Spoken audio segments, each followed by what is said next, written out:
Assalamualaikum warahmatullahi wabarakatuh.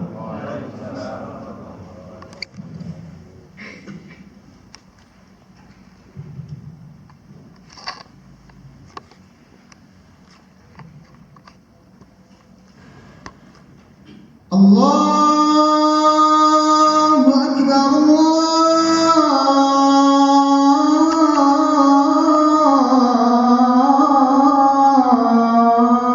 Allahu Akbar, Allahu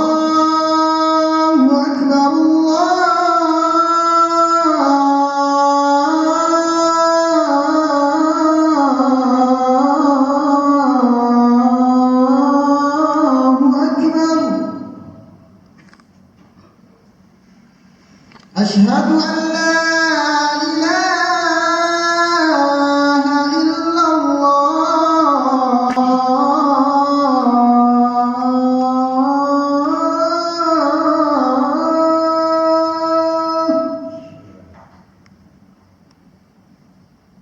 Ashhadu an la ilaha illallah.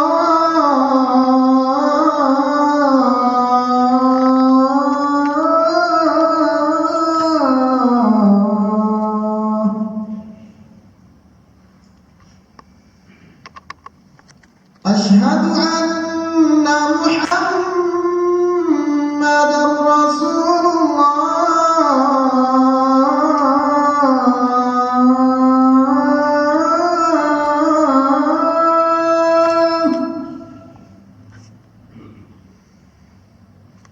Ashhadu anna Muhammadar Rasulullah.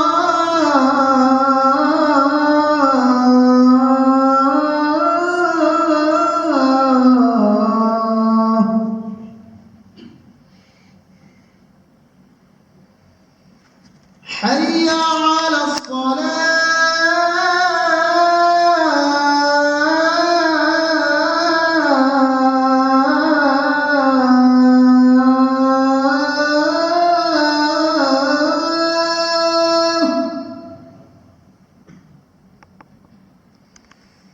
حي على الصلاة.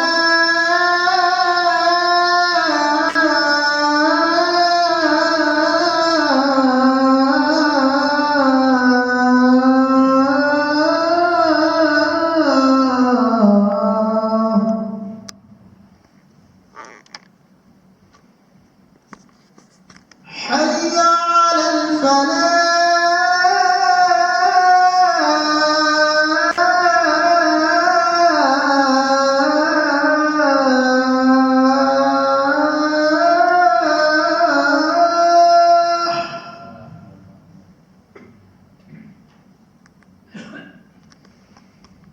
حي على الفلاح.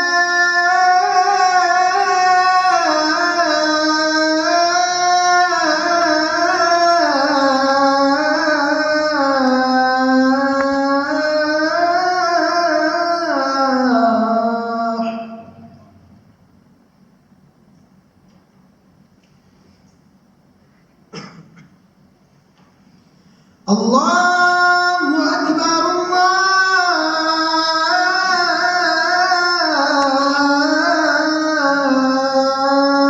Allahu Akbar. La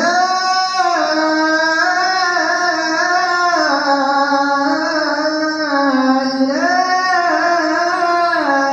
illallah.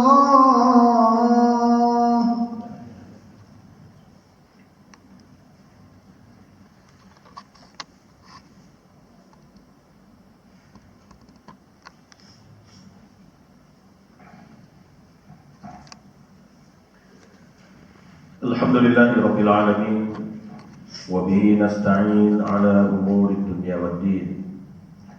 Asyhadu an la ilaha illallah wahdahu la syarika lah wa asyhadu anna Muhammadan 'abduhu wa rasuluh al-mab'uts rahmatan lil alamin. Allahumma shalli wa sallim wa barik ala nabiyyina Muhammadin wa ala alihi wa ashabihi wa man tabi'ahu bi ihsanin ila yaumiddin, amma ba'd. فيا أيها الحاضرون أوصيكم وإياي نفسي بتقوى الله فقد فاز المتقون. قال الله تعالى في القرآن الكريم: أعوذ بالله من الشيطان الرجيم. بسم الله الرحمن الرحيم. يا أيها الذين آمنوا اتقوا الله حق تقاته ولا تموتن إلا وأنتم مسلمون. وقال عز وجل في آية أخرى: إن أكرمكم عند الله أتقاكم. Hadirin sidang jemaah salat Jumat rahimakumullah. Alhamdulillah, segenap puji syukur kita aturkan kehadiran Allah Subhanahu wa taala atas segenap limpahan rahmat karunia yang Allah berikan kepada kita semua. Mudah-mudahan segala nikmat yang Allah berikan mampu kita gunakan dengan sebaik-baiknya, tentu dengan semakin membaik pula ibadah dan amal soleh kita. Salawat dan salam semoga senantiasa terlimpahkan buat Rasulullah Muhammad SAW, buat para keluarga, para sahabat dan orang-orang yang mentaati ajaran yang beliau bawa hingga akhir zaman kelak.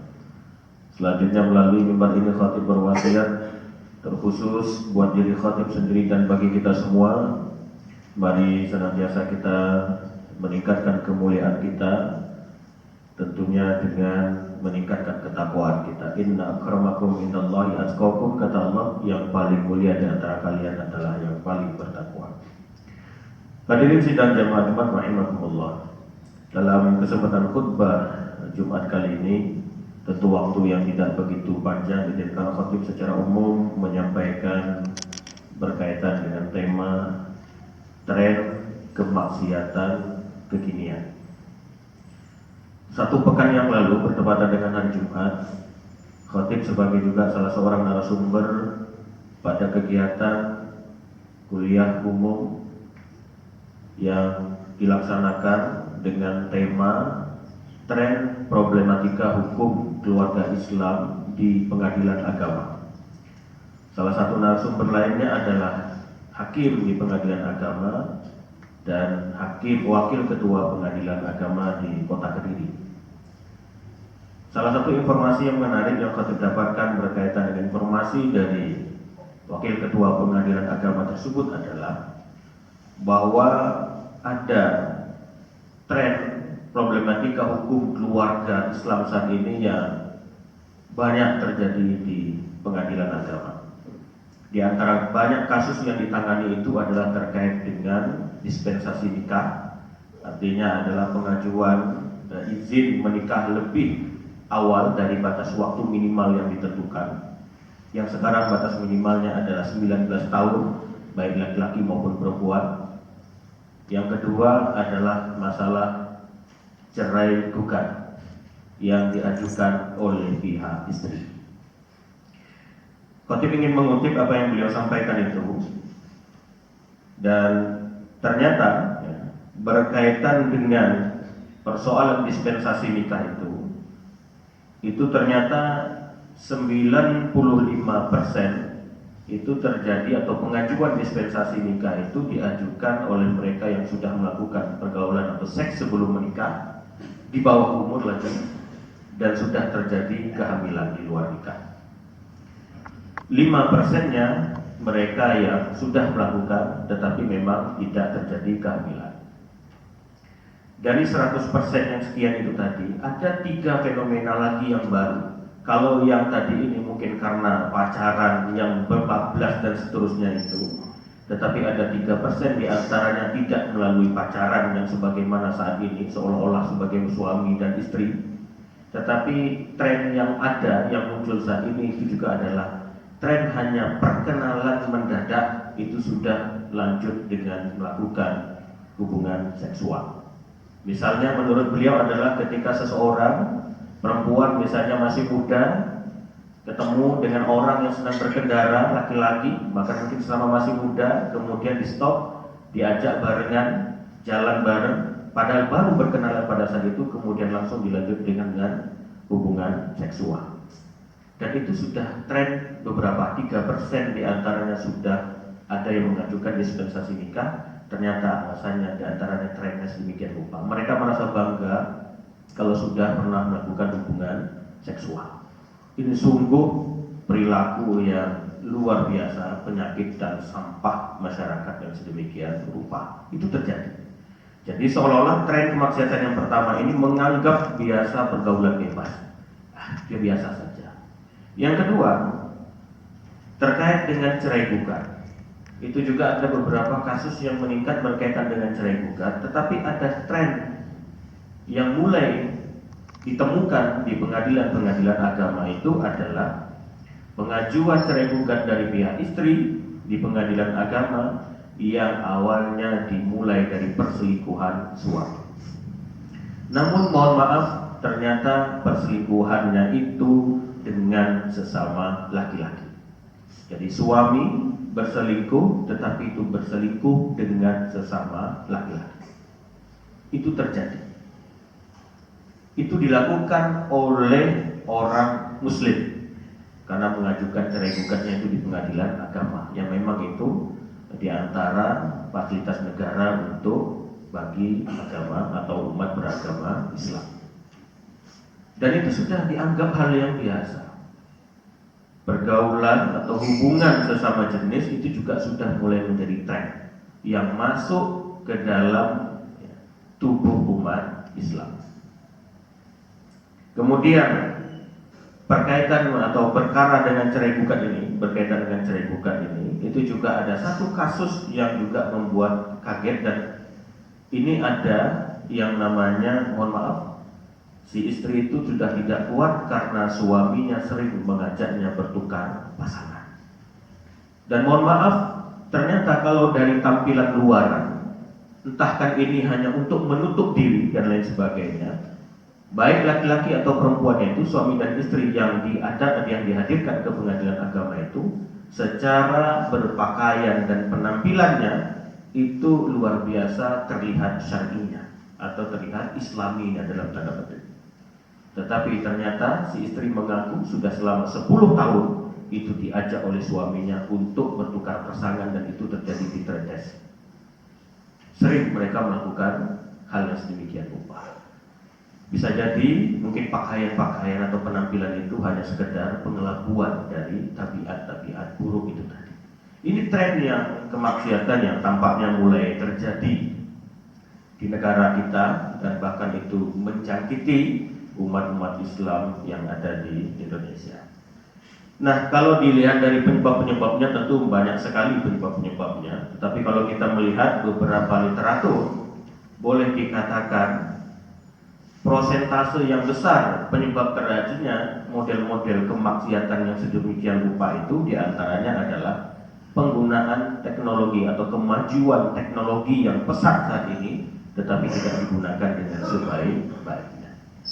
Ternyata kecanduan pornografi atau video-video porno itu tidak hanya jadi candu mungkin di kalangan anak-anak muda, tetapi ternyata itu juga jadi candu bagi orang-orang yang dewasa, yang senior, tetapi tidak menggunakan kemajuan teknologi itu dengan sebaik-baiknya. Itu terjadi. Pertama mungkin terjadi penolakan, contoh terkait dengan pergaulan sesama jenis atau seks dengan sesama jenis. Awalnya mungkin terjadi penolakan, tetapi ketika itu terus-menerus ditonton, dilihat, dicari informasinya, terus-menerus, itu lama-lama mulai otak itu akan menerima hal yang sedemikian rupa. Kalau itu terus-menerus dikonsumsi, lama laun ketika itu sudah mulai diterima, muncul keinginan untuk mempraktikkan. Dan itu diantara penyebab yang besar kenapa model-model kemaksiatan yang sedemikian rupa itu terjadi. Bahkan anak-anak yang masih usia SD, ada yang sudah, mohon maaf, kecanduan dengan seks atau pergaulan atau seks bebas itu tadi, itu diantaranya adalah terpengaruh dari yang namanya kemajuan teknologi yang digunakan dengan tidak sebaik-baiknya. Bahkan saat ini tidak hanya foto atau video atau cerita tertulis, bahkan sudah ada sarana lainnya dengan melakukan video call seks, itu sudah ada. Juga ada yang untuk mencari atau aplikasi mencari teman atau orang untuk bisa melakukan hubungan seksual dan lain-lain sebagainya. Luar biasa, perkembangan teknologi tentu membawa manfaat yang baik, tetapi ternyata jika digunakan dengan tidak baik juga banyak mudarat dan maksiat banyak bisa ditemukan di sana. Bahaya dari hal yang sedemikian rupa atau penyakit-penyakit kemaksiatan, tren kemaksiatan yang sedemikian rupa itu tentu banyak. Yang pertama itu mendatangkan kemurkaan Allah Subhanahu wa taala. Khatib pernah tahu dari anak muda yang pernah melakukan hubungan seksual di luar nikah itu. Ketika ditanyakan kenapa melakukan hubungan itu, jawabannya itu biasa Pak, anak muda. Jawabannya sedemikian rupa muncul dari lisan anak muda muslim. Maka al-maghdub yang kita baca itu ghairil maghdubi alaihim, kita bermohon kepada Allah tidak menjadi golongan orang yang dimurkai. Kata al-maghdub itu di antara makna yang dikemukakan oleh para mufassir adalah orang yang tahu kebenaran tetapi dia menolak kebenaran, orang yang tahu kesalahan tapi dia mengabaikan dan melakukan kesalahan tersebut. Maka contoh kasus anak muda yang sedemikian rupa, Allah biasa Pak, anak muda tahu dia itu sebuah kesalahan tapi terus dia lakukan, maka ini ciri orang yang dimurkai oleh Allah Subhanahu wa taala. Yang kedua, hidup tidak akan berkah selagi dia berkecimpung di dalam kemaksiatan yang sedemikian rupa, menganggap enteng dosa tersebut, maka hidupnya tidak akan berkah. Keberkahan hidup itu didapatkan oleh orang yang bertakwa. Di antara makna bertakwa itu adalah berhati-hati dalam bertindak, menjaga diri dan waspada. Tetapi perilaku yang tadi itu memang sengaja tidak berhati-hati, bahkan sengaja mencari-cari kemaksiatan itu, maka hidupnya tidak akan berkah. Boleh mungkin hartanya diberikan banyak, tetapi tidak akan mendapatkan yang namanya keberkahan. Yang berikutnya bisa mendatangkan penyakit yang menular. Ini sudah banyak terjadi dan bahkan khotib mendapatkan informasi langsung dari teman khotib yang berkecimpung di bidang hal sedemikian rupa, bekerja sama dengan Kementerian Sosial. Dia seorang pekerja sosial. Di antara banyak hal yang beliau sampaikan adalah banyak terjadinya penyakit menular dari orang-orang yang melakukan hubungan seksual bebas, bahkan tadi melakukan hubungan dengan sesama jenis. Bisa mendatangkan penyakit HIV, bisa juga mendatangkan penyakit kanker dan lain-lain sebagainya. Tetapi hal ini mungkin tidak dihiraukan selagi mungkin mereka tidak dikenakan penyakit tersebut. Maka berhati-hatilah bagi orang-orang yang sedemikian rupa, penyakit-penyakit itu punya potensi yang besar untuk hadir ke dalam diri-diri mereka itu. Mudah-mudahan kita terjauhi dari hal yang sedemikian rupa. Maka dari itu, ikhtiar kita untuk menghadapi tantangan saat ini yang sedemikian rupanya, satu di antaranya adalah bagaimana kita memperkuat pemahaman dan praktik beragama yang baik. Baik bagi diri kita sendiri, sering mungkin mendalami ilmu agama dan lain sebagainya, terutama juga adalah untuk generasi-generasi muda kita, anak-anak kita, cucu-cucu kita, adik-adik kita dan seterusnya. Kita bekali mereka dengan pemahaman agama yang baik, tidak hanya sekadar pemahaman tapi juga praktik beragama yang baik. Sholat mereka, ngaji mereka, kedekatan mereka dengan masjid dan lain-lain sebagainya, ini harus terus-menerus dihidupkan. Walyakhshal ladzina law taraku min khalfihim dzurriyyatan dhi'afa khafu 'alaihim, kata Allah. Hendaklah kita merasa khawatir meninggalkan generasi-generasi yang lemah, di antaranya dan lemah pemahaman agamanya, lemah akhlaknya. Yang kedua adalah mungkin juga bagi orang tua bisa memberlakukan jam malam bagi anak-anaknya, itu mungkin dibatasi waktunya. Jangan dibiarkan bebas untuk keluyuran sepanjang malam, tetapi sudah diberlakukan jam malam. Maka bagi teman-teman, kawan-kawan mahasiswa juga, kita hendaknya juga mewaspadai diri kita sendiri untuk berikhtiar sebaik mungkin mengatur waktu-waktu kita agar tidak terjerumus dalam hal yang sedemikian rupa. Yang ketiga juga mungkin orang tua dan lain sebagainya, atau sebagai guru dan pengajar dan lain sebagainya, juga memberikan edukasi tentang seks yang benar. Kemudian yang keempat juga mengajarkan agar anak tidak membuli yang lain, karena ternyata banyak kasus yang terjadi itu juga gara-gara di aspek pembulian di awalnya, tetapi kemudian orang yang dibuli ini kemudian menjadi pelaku. Itu juga banyak terjadi. Kelima, kita juga mengajak generasi-generasi muda kita, terutama dan diri kita sendiri, untuk menggunakan media sosial atau perkembangan teknologi itu dengan baik dan benar. Bagi pelaku ya tentu satu atau satu-satunya cara untuk merubah tabiat buruk itu yang menjadi sampah masyarakat itu atau penyakit masyarakat itu adalah dengan bertaubat. Bertaubat dengan sebenar-benarnya, menjauhi sudah dari perilaku-perilaku yang sedemikian rupa. Kalau tidak bertaubat, ya maka tadi kemurkaan Allah lah yang akan didapatkan.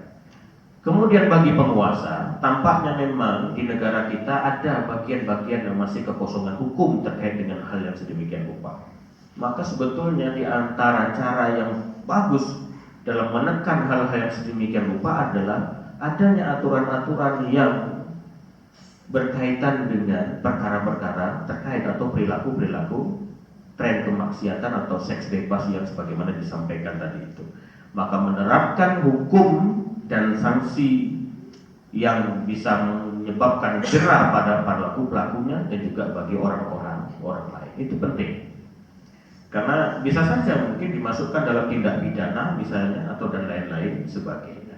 Nah, tetapi tampaknya ini juga masih kosong. Hukum terkait dengan hal ini belum ada. Sehingga pelaku-pelaku itu masih bebas saja berkeliaran dalam hal yang sedemikian rupa. Tetapi kalau sudah ada sanksi yang tegas, ada mungkin kaitannya dengan tindak pidana berkaitan dengan hal ini, mungkin angka-angka itu bisa ditekan. Kalau dalam fikih-fikih klasik, di antara kalau mereka melakukan hubungan seksual itu bagi orang yang bisa seks bebas perzinahan, bagi yang belum menikah itu dicambuk 100 kali. Kalau bagi yang sudah menikah itu dirajam, dilempari batu sampai mati. Ada juga yang dengan cara-cara yang lain, biasanya kalau seandainya mereka berkaitan dengan pelaku penyimpangan seksual LGBT. Ada yang mengatakan pokoknya dibunuh, ada yang menyatakan bunuhnya dengan cara dirajam, ada yang menyatakan begini begitu dan lain sebagainya. Itu dalam hukum-hukum fikih yang klasik. Tetapi dalam kaitannya dengan hukum kita saat ini memang masih belum ada sanksi yang tegas. Ya kita berharap kepada para penguasa bisa menerapkan, memperlakukan hukum dan sanksi yang tegas bagi para pelaku-pelaku penyimpangan tersebut. Mudah-mudahan khutbah ini ada manfaatnya terkhusus buat diri khotib sendiri dan bagi kita semua. Barakallahu li wa lakum fil Qur'anil azim wa nafa'ani wa iyyakum bima fihi minal ayati wa dzikril hakim. Aqulu qawli hadza astaghfirullahal azim li wa lakum innahu huwal ghafurur rahim.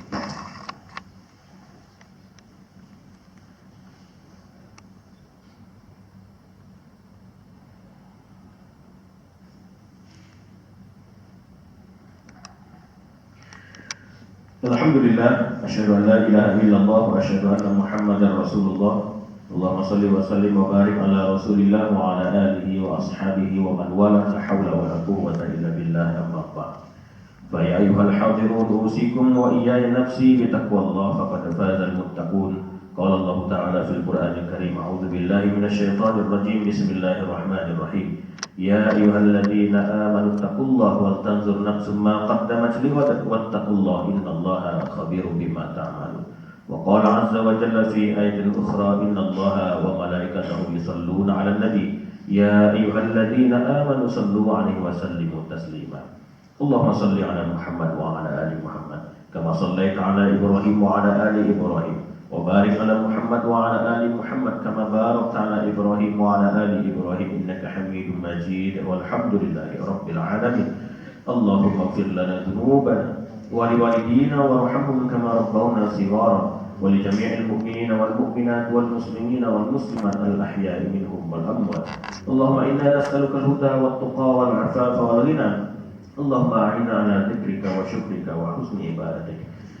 Rabbana hab lana min azwajina wa dhurriyyatina qurrata a'yun waj'alna lil muttaqina imama. Rabbana atina fid dunya hasanah wa fil akhirati hasanah wa qina 'adzaban nar.